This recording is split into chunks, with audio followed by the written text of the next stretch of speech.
Chapter 628, Prohibition.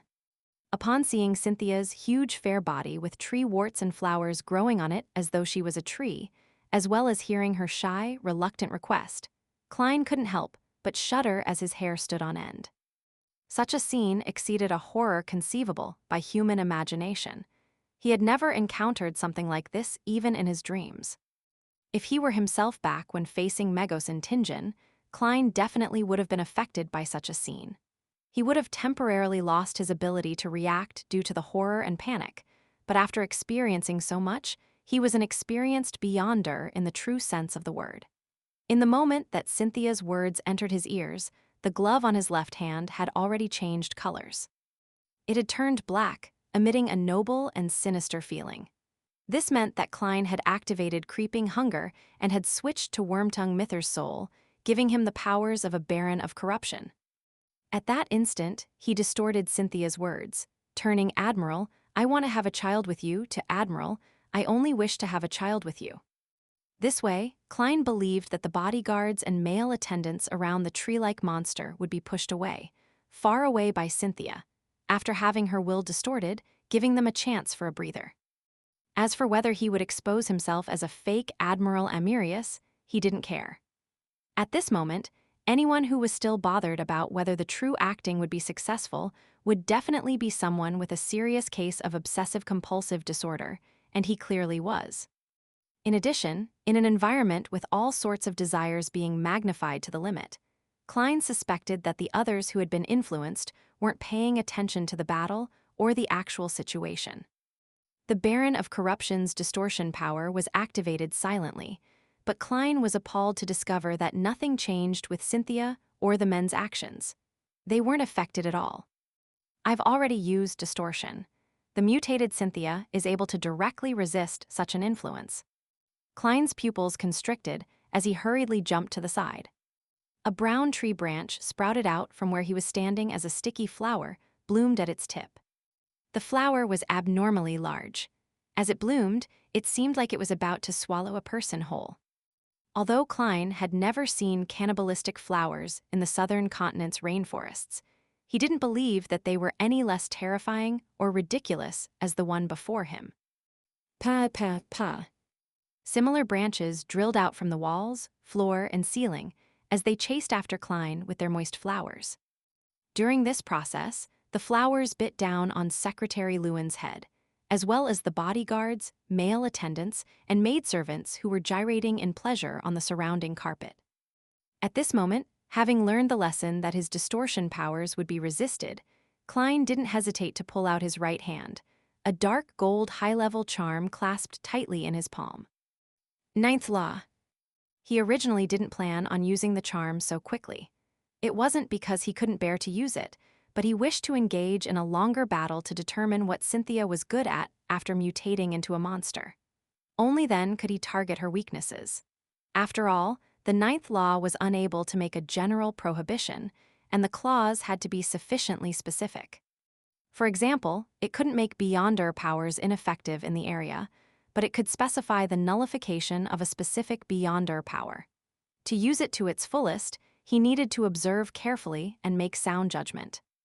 However, the present situation was forcing Klein to use his trump card.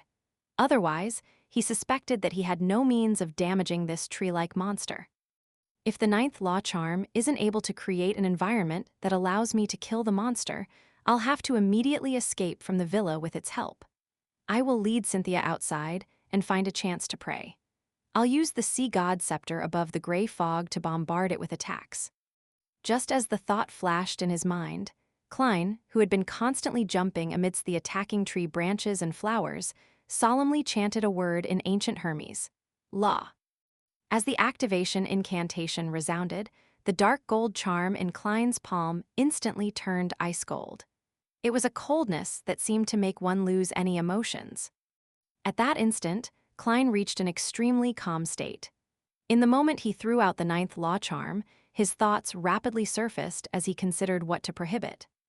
His first reaction was to prohibit the generation of any desire, but he knew that it was too general. Therefore, he thought of changing to the desire to procreate. After all, Cynthia's desire was to have a child with Admiral Amirius. The influence she had on her surroundings was a result of this.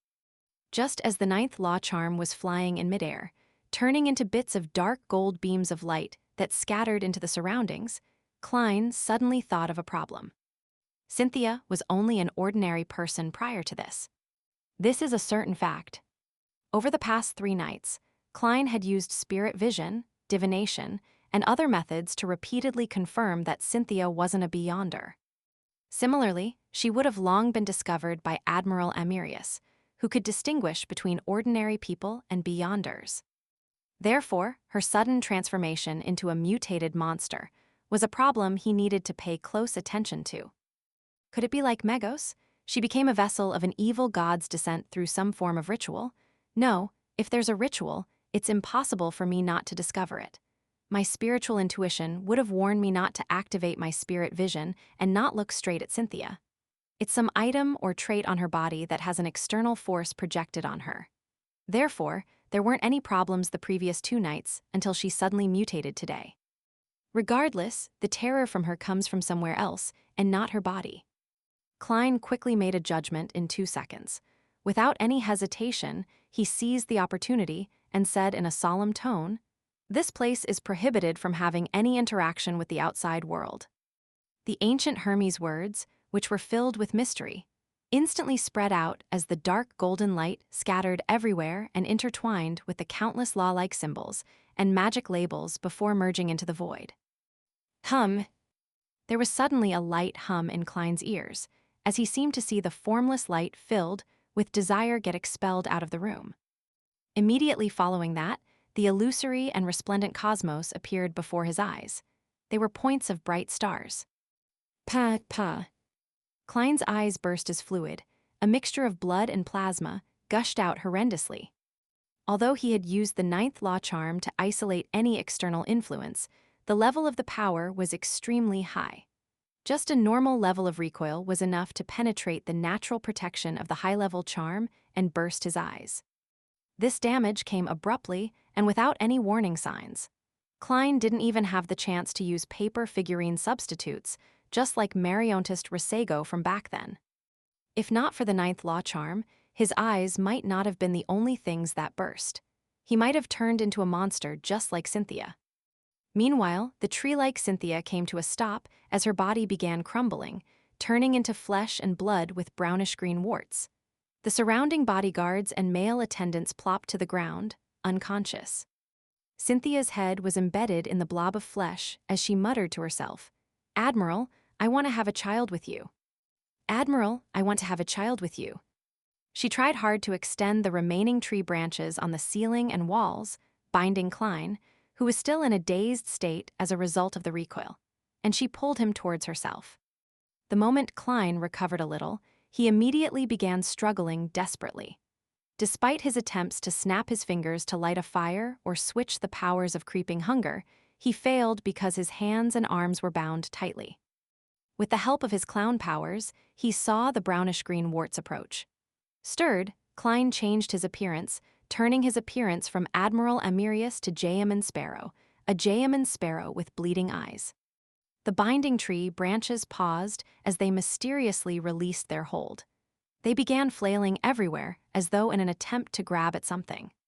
Cynthia's head was filled with disappointment and confusion as she muttered, "Admiral, where did you go? Admiral, where did you go?" Without the external force to continue the resistance, she finally only had the thoughts of having a child with Amirius thanks to the Baron of Corruption's distortion. This made her release Jayaman Sparrow.